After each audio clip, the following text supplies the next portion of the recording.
Thank you Ramya, thank you sister. கண்டிப்பாக நம்மளுக்கு home food வேணும். யார் யாருக்கு ஹோம் மேக் ஃபுட்டு வேணுமோ கண்டிப்பாக ஆர்டர் கொடுங்க. அது மட்டும் இல்லாமல் நம்மளுடைய ஒரு சப்ஸ்கிரைபர் சொன்னாங்க, குப்பாமணி சூப் வந்து ரெடி பண்ணுங்கள், இப்போ ட்ரெண்டிங்காக போயிட்டுருக்கு. நிறைய பேருக்கு வந்து ஸ்கின் அலர்ஜி, ஸ்கின் பிரைட்னஸ்லாம் வருதுன்னு சொல்லிட்டு குப்பாமணி சோப் வந்து ரெடி பண்ணலான்னு சொல்லிட்டு சொல்லியிருக்காங்க.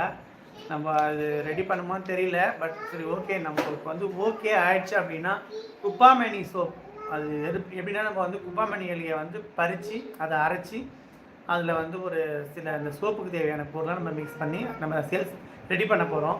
இப்போ இந்த லைவ் பார்க்குறவங்க யாராச்சும் 107 பேரில் இப்போ சப்போஸ் நம்ம குப்பாமணி சோப்பு சேல்ஸ் பண்ணுறோன்னா யார் வாங்குவீங்கன்னு சொல்லிட்டு கமெண்ட் பாக்ஸில் கமெண்ட்ஸ் பண்ணுங்கள். இப்போ வந்து லைவில் வந்து மெசேஜ் பண்ணுங்கள். மற்றபடி இந்த ரோஸ்மேரி, பாதாம் இந்த மாதிரி சூப்பராக நம்ம ரெடி பண்ணுற ஐடியா கிடையாது. என்ன சாப்பிட்டீங்க அண்ணா அக்கா? இன்னைக்கு மதுரை லஞ்ச் பார்த்தீங்கன்னா முள்ளங்கி சாம்பார் அண்ட் கருணக்கிழங்கு வறுவல்.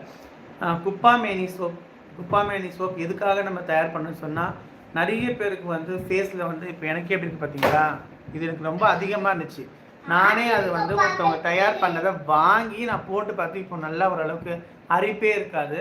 நம்ம இன்னும் உடம்பு ஃபுல்லாக குடித்தோம்னா, இப்போ நம்ம தண்ணி வந்து சரி கிடையாது, ஃப்ளாட்டுங்கெலாம் தண்ணி சரியில்லை, நம்ம வீட்டில் தண்ணி சரியில்லை, அந்த அரிப்பே வரல, ஈச்சஸே வரல. இப்படி சொரியறது வெயில் காலம் மழை காலம் அரிப்பே வராது. அதனால் குப்பாமேனி சோப் நம்ம வந்து சேல்ஸ் பண்ணலான்னு இன்னும்